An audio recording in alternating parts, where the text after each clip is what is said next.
ഇന്നത്തെ വീഡിയോയിലേക്ക് എല്ലാവർക്കും സ്വാഗതം. ഇന്ന് വെജിറ്റബിൾ ബിരിയാണിയുടെ റെസിപ്പിയാണ് കാണാൻ പോകുന്നത്. അതിന് മുമ്പായിട്ട് ഈ ചാനലിൽ 2 മുതൽ 4 മിനിറ്റ് ദൈർഘ്യമുള്ള വീഡിയോസാണ് ഇടാറ്. ചാനൽ നോക്കിയിട്ട് ഇഷ്ടപ്പെടുകയാണെങ്കിൽ സബ്സ്ക്രൈബ് ചെയ്യുന്ന കാര്യം ഒന്ന് പരിഗണിക്കണേ. അപ്പോൾ എങ്ങനെ ബിരിയാണി ഉണ്ടാക്കാമെന്ന് കണ്ടു നോക്കാം. ഞാനിവിടെ കാണിച്ച അളവ് ഗ്ലാസ്സിന് 3.5 ഗ്ലാസ് വരുന്ന പോലെ ബാസ്മതി റൈസ് എടുത്തിട്ടുണ്ട്. ഇത് 5 മുതൽ 6 പേർക്ക് ഒരു നേരത്തിന് കഴിക്കാൻ പാകത്തിനുള്ള അളവായിരിക്കും. ബാസ്മതി റൈസ് 3-4 പ്രാവശ്യം കഴുകിയതിന് ശേഷം വെള്ളം ഒഴിച്ചിട്ട് 20 മുതൽ 30 മിനിറ്റ് വരെ കുതിർക്കാനായിട്ട് വെക്കണം. ഈ അരി ഒന്ന് കുതിരട്ടെ, ആ സമയം കൊണ്ട് നമുക്ക് ബിരിയാണി ഉണ്ടാക്കാൻ തുടങ്ങാം. ഞാനിന്ന് കുക്കറിലാണ് ബിരിയാണി ഉണ്ടാക്കാൻ പോകുന്നത്. അതേപോലെ തേങ്ങാപ്പാലൊക്കെ ഒഴിച്ചിട്ടാണ് ബിരിയാണി ഉണ്ടാക്കുന്നത്. ആദ്യം ഞാൻ കുക്കറിലേക്ക് കുറച്ച് നെയ്യും കുറച്ച് അധികം തന്നെ എണ്ണയും ഒഴിച്ചിട്ട് അതൊന്ന് ചൂടായി വന്നതും അണ്ടിപ്പരിപ്പിട്ടിട്ട് വറുത്തെടുക്കുകയാണ്.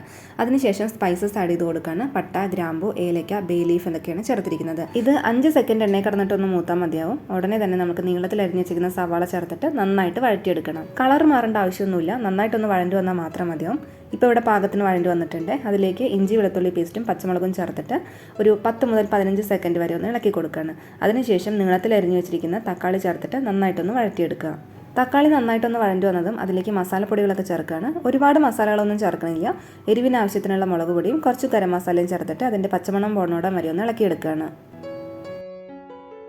ഇത്രയും മതിയാവും. ഇനി ഇതിലേക്ക് കഷ്ണങ്ങളൊക്കെ ചേർക്കാം. അതിനായിട്ട് വേവിച്ച് വെച്ചിരിക്കുന്ന പച്ചപ്പട്ടാണി, ഉരുളക്കിഴങ്ങ്, ക്യാരറ്റ്, ബീൻസ് ഒക്കെ ചേർത്തിട്ട് ഈ മസാലയുടെ കൂടെ നന്നായിട്ട് യോജിക്കുന്ന പോലെ ഇളക്കി കൊടുക്കുകയാണ്. ഇനി ഇതൊരു പാത്രമായിട്ട് അടച്ചിട്ട് 5 മിനിറ്റ് ലോ ഫ്ലെയിമിലൊന്ന് കുക്ക് ചെയ്തെടുക്കുക. അപ്പോഴത്തേന് ഈ മസാലയൊക്കെ കഷ്ണത്തിലേക്ക് നന്നായിട്ട് പിടിച്ചിട്ടുണ്ടാവുക. അതിനുശേഷം അടപ്പ് തുറന്നിട്ട് അതിലേക്ക് പുതിനയിലയും മല്ലിയിലയും ചേർത്തിട്ട് വീണ്ടും ഒന്ന് ഇളക്കി കൊടുക്കുകയാണ്. ഇനി നമുക്ക് ഇതിലേക്ക് വെള്ളം ഒഴിച്ചു കൊടുക്കാം. വെള്ളം എന്ന് പറഞ്ഞാൽ തേങ്ങാപ്പാലും പിന്നെ ഈ കടല വേവിച്ച വെള്ളം അതൊക്കെ ചേർക്കുന്നുണ്ട്. മൊത്തം ഞാൻ അളന്ന് വെച്ചിരിക്കുന്ന വെള്ളമാണ്. വെള്ളത്തിൻ്റെ അളവ് എന്ന് പറയുന്നത് 1 ഗ്ലാസ് ബാസ്മതി റൈസിന് 1.25 ഗ്ലാസ് വെള്ളമാണ്.